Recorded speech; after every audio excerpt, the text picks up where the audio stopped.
44 वर्षका भूपाल सुनवार अहिले नशाको रोगको कारण बिस्तारमा थलिएको आज 2 वर्ष भयो।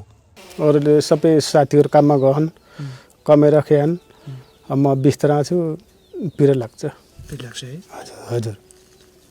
कसरी मनलाई कहिले हुन्छ हेर्नुहोस् त, तपाईँको सारा त अहिले कोही पनि छैनन्? छैनन्, कोही छैनन्, सारा दिने मान्छे कोही छैनन्। मैले कमाएर त्यही गाह्रो साह्रो लगाएर पालेँ थिएँ परिवार। अब म बिमारी भएर सुतेपछि अब त्यस्तै छ। अब त्यही भएर पिर लाग्छ। उनी काम गर्न सक्ने हुँदा सबैको प्यारो थिए, सबैले ऋण पत्ताउँथे। तर आज उनी बिस्तारामा थला परेको खबर थाहा पाएपछि न त साथीभाइहरू साथमा छन्, न त हिजो काम लगाउने साउहरू साथमा छन्। सानो नानी अनि नानीलाई के अरे हुर्काउने सर, एक दिन काम गरेर 400 ल्याएर रासन खुवाउने हो कि नानीहरूलाई दुख बिमारमा हेर्ने हो कि बुढोलाई हेर्ने हो कि त्यस्तै छ सर। अब छोराको स्थिति छैन। 22 वर्षको जवानी छोरा घरको यो बिजोग अवस्था देखेपछि डिप्रेसनको शिकार बनेका छन्। छोराको यस्तो अवस्था देखेपछि बुहारीले छोरी छोडेर माइती गाउँमा बस्न थालिन्। त्यस्तै छ सर। अब छोराको स्थिति छैन। अब छोरो नि डिप्रेसनमा पुगा अस्ति पाल्पा पठाएको 2 घन्टासम्म साह रोकिएर म कसी मरिनँ। बाबालाई बिमारी भने भन्न सकिनँ। म बाबा भन्दा चाँडै मर्छु कि म अब बाँच्दिनँ भन्छ सर। सारा भन्ने, हजुर छोराले सारा भन्ने कसैको पनि छैन सर। अलिअलि यो सुनेर सहयोगी गरिदिए मेरो श्रीमान बाँचे गरेर खानुहुन्थ्यो कि भन्ने आश छ सर। तपाईँको बुहारी अहिले घरमा हुनुहुन्न? बुहारी हुनु छैनन्, दिदीकोमा बस्छिन्। यस्तो डिप्रेसनमा पुगेको मान्छेसित बसेर के गर्न सक्छु र मैले केही पनि गर्न सक्दिनँ।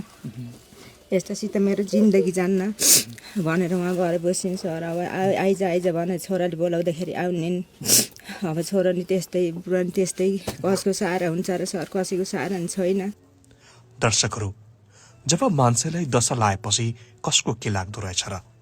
बिहान बेलुकी एक छाक खानाको लागि मेलापाताको काम गरेर लिएको पैसाले मैले श्रीमानको उपचार गर्न सकिन भन्दै रुन्छिन् भूपाल सुनवारको श्रीमती।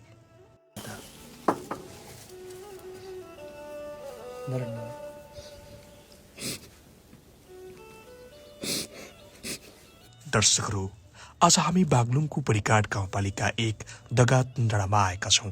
भूपाल सुनवारको उपचारको लागि यो भिडियो बनाउँदैछौँ। सक्नेले हजारौं सहयोग गर्नुहोला। यदि सक्नुहुन्न भने 100 रुपियाँ मात्र भए पनि भूपाल सुनवारको लागि सहयोग गर्नुहोला। अनि तपाईँलाई कहिलेदेखि यस्तो भएको? यो 2 वर्ष भयो। 2 वर्ष भयो? हजुर। खासमा तपाईँलाई के हुन्छ?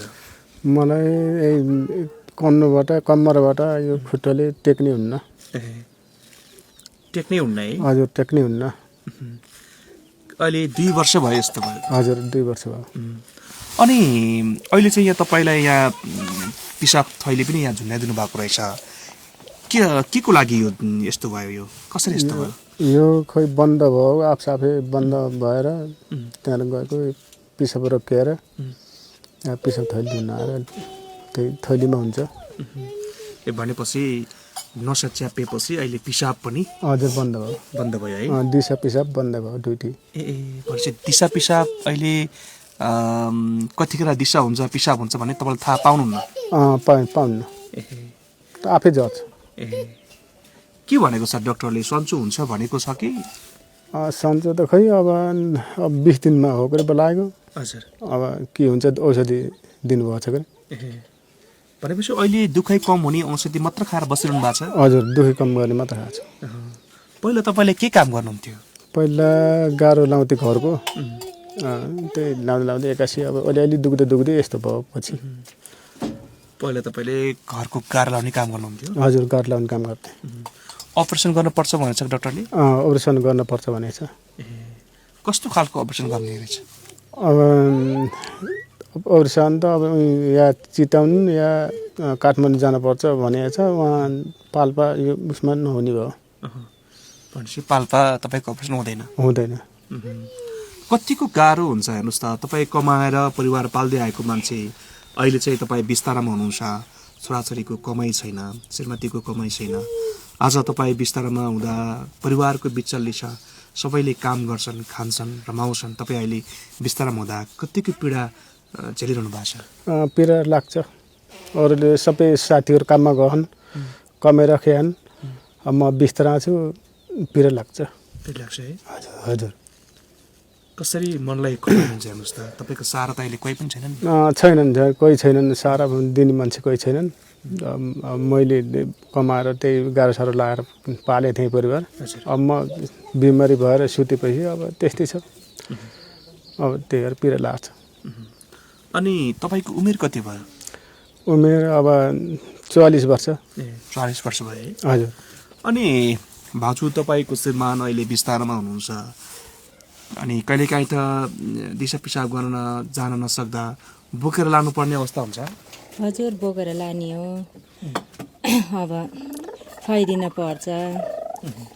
अब कसैले नै सहारा दिने खाले कोही छैनन्।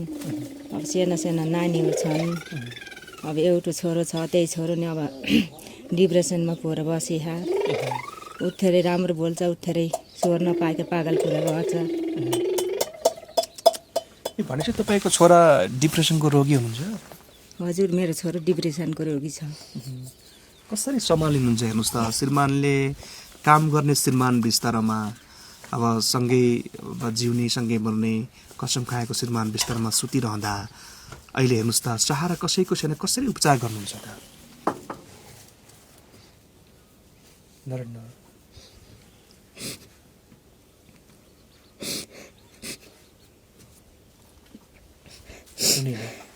छोराले केही भन्छन् बुवाको बारेमा? केही नि भन्दैन सर। अब म पनि मर्छु, बाबा नि मर्नुहुन्छ भन्छ सर। अब दुःख पाउँछौ भन्छ, उसको बुढी यहाँ भएको भए मेरो छोरो यस्तो नि हुन्थेन सर। साना साना नानी छन्, नानीलाई के अरे हुर्काउने सर। एक दिन काम गरेर 400 ल्याएर रासन खुवाउने हो कि नानीहरूलाई दुःख बिमारमा हेर्ने हो कि बुढोलाई हेर्ने हो कि त्यस्तै छ सर। अब छोराको स्थिति छैन। अब छोरो नि डिप्रेसनमा पुगा, अस्ति पाल्पा पठाएको 2 घन्टासम्म साह रोकिएर म कसी मरिनँ। बाबालाई बिमारी भने भन्न सकिनँ। म बाबा भन्दा चाँडै मर्छु कि म अब बाँच्दिनँ भन्छ सर। सहारा भन्ने, हजुर, छोराले सहारा भन्ने कसैको पनि छैन सर। अलिअलि यो सुनेर सहयोगी हो दिए मेरो श्रीमान बाँचे गरेर खानुहुन्थ्यो कि भन्ने आश छ सर। तपाईँको बुहारी अहिले घरमा हुनुहुन्न? बुहारी हुनु छैनन्, दिदीकोमा बस्छिन्। यस्तो डिप्रेसनमा पुगेको मान्छेसित बसेर के गर्न सक्छु र मैले केही पनि गर्न सक्दिनँ। यस्तासित मेरो जिन्दगी जान्न भनेर उहाँ गएर बस्छिन् सर। अब आइज भने छोराले बोलाउँदाखेरि आउनेन्। अब छोरा नि त्यस्तै, बुढा नि त्यस्तै, कसको सहारा हुन्छ र सर, कसैको सहारा नि छैन। तपाईँ मेलामा जानुहुन्छ? हजुर, कहिले कसो काम हुँदा जान्छु सर। अब 2-2टा नानी लगाएर काम गर्न जाने हो कि स्कुल छोड्न हिँड्ने हो कि घर गर्ने हो कि बिमारीलाई स्याहार सुसार गर्ने हो कि सर, केही पनि गर्न सकिन्न। अनि दिनभरि काम गरेर कति कमाउनुहुन्छ तपाईँले? 400 हो सर। त्यो 400ले घर खर्च नि चल्दैन।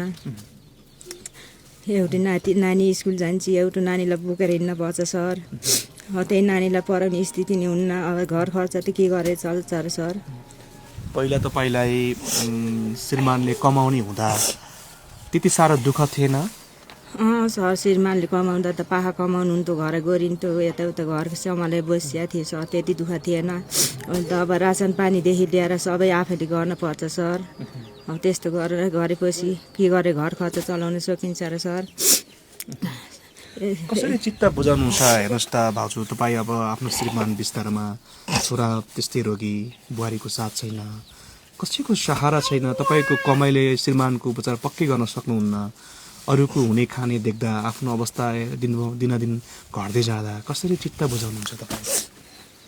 कसरी बुझाउने सर? कहिले पागल भएर हिँड्दा पनि हुन्छ, कोही बेला कसैको अनुहार नदेखेर एकतिर गएर बस्दा पनि हुन्छ। के गर्ने सर? यस्तो घरमा देखि स्थिति देख्दा छोडेर हिँड्न नै नसकिँदो रहेछ सर। यस्तो दिन आउँछ भन्ने सोच्नु नै भएको थिएन। यस्तो दिन आउँछ भन्ने सोचेको नै थिएन सर। अहिले यस्तो दिन पनि आउँदो रहेछ। जस्तै पहिला तपाईँ अरूको काम गर्न सक्ने हुँदा सबैको प्यारो हुनुभयो होइन? सबैले तपाईँलाई काम गर्नको लागि काम प्यारो भएको कारण बोलाउँथ्यो होला। अहिले तपाईँ बिरामी भएर सुतेपछि साथीभाइहरू अनि हुने खानेहरू भेट्न आउँछन् कि आउँदैनन्, सहयोग गर्छु भन्ने आशा देखाउँछन् कि देखाउँदैनन्? देखाउनु सर कोही आउँदैन अहिले त। पहिला पहिला अब काम गर्दा जहिले पनि बोलाओ मै त्यो थिएँ। अहिले त कसैले भेट्न साथीभाइहरू पनि आउनन् भेट्न, अरू त छैन थिए। भनेपछि तपाईँको अब साथीभाइ पनि भेट्न भनेर कोही आउँदैन सर, आउँदैन, कोही आउँदैन। भनेपछि मान्छे काम गर्न सकुन्जेल सबैको प्यारो हुँदो रहेछ। त्यही होइन, काम गर्ने जरी सबैको प्यारो हुन्छ, नगर्ने जरी अब कोही पनि उसै सबै बिरानो उसै छ, कोही पनि आउँदैन। अनि किन यस्तो अब हेर्नुहोस् त, अब श्रीमतीले के भन्नुहुन्छ? मन दुखाउनुहुन्छ होला नि होइन? छोराको साथ छैन, बुहारीको साथ छैन, श्रीमानको सहारा थियो त्यो पनि बिस्तारमा ढल्नु भएको छ भनेर श्रीमतीले केही भन्नुहुन्छ? के भन्ने त्यही दुःख पीडा अब कुरा अब तिमी यस्तो भयो उस्तो भयो, अब के हो गर्ने भन्ने कुरा त्यही गर्छ।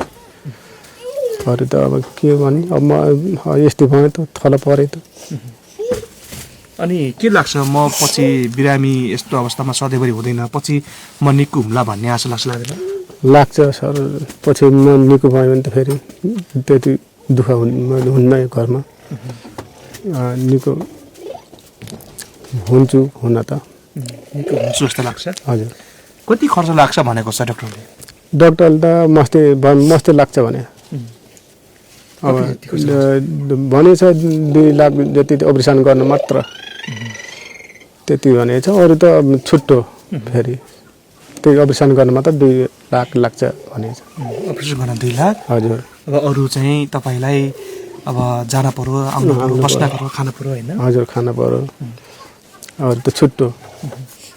के भन्न चाहनुहुन्छ भिडियो हेरेर बस्ने दर्शकहरूलाई? तपाईँको भिडियो हेरेर कसैले सहयोग गर्न चाहनुहुन्छ भने पक्कै पनि तपाईँ बाँच्नुहुनेछ होइन? सहयोग पाउनुभयो भने बाँच्नुहुन्छ। के भन्न चाहनुहुन्छ भिडियो हेरेर बस्ने दर्शकहरूलाई? भिडियो हेरेर बस्ने दर्शकलाई मलाई सहयोग गरिदिनु भयो भने म बाँचुला भन्ने मेरो आश छ। के भन्नुहुन्छ? हजुर, के भन्ने, भिडियो हेरेर बस्ने दर्शकहरूले 1-2 सयले भए पनि सहयोग गरिदिएर बचाइदिनुहुन्छ कि भन्ने आश छ सर। भिडियो हेरेर बस्ने दर्शकले सहयोग गरे भने मेरो श्रीमान बाँच्नुहुन्छ भन्ने आशा, बाँच्नुहुन्छ भन्ने आश लागेको छ सर। दर्शकबिन, तपाईँले यो परिवारको भिडियो हेर्नुभयो र सँगै निकै नाजुक अवस्था, भर्खरै बेचेर उपचार गर्नको लागि साथमा केही पनि छैन र सँगै अहिले हेर्नुहोस् त, न छोराको साथ, न बुहारीको साथ, न त काम गरेर खुवाउने श्रीमतीको साथ। आज हेर्नुहोस् त, दिनभरि काम गरेर मेलापातामा काम गरेर लिएको 200-400 पैसाले घर खर्च ठिक्क हुन्छ। श्रीमानको उपचार कसरी गर्ने भनेर चिन्ता मानिरहनु भएको छ। तपाईँले देश तथा विदेशमा बसेर, कुना काप्चामा बसेर तपाईँ यो भिडियो हेर्दै हुनुहुन्छ भने सबैले सहयोग गर्ने प्रयास गर्नुहोला। तपाईँको 1 रुपियाँ सहयोग यो परिवारको लागि लाखौँ हुनेछ। पक्कै पनि सहयोग गर्नुहुनेछ भन्ने हामीलाई आशा लागिराखेको छ। र सँगै भिडियोलाई धेरैभन्दा धेरै सेयर गर्नुहोला। सहयोग गर्न सक्नुहुन्न भने भिडियोलाई सेयर गर्नुहोला। भिडियो हेर्नुभयो, तपाईँलाई धेरै धेरै धन्यवाद छ।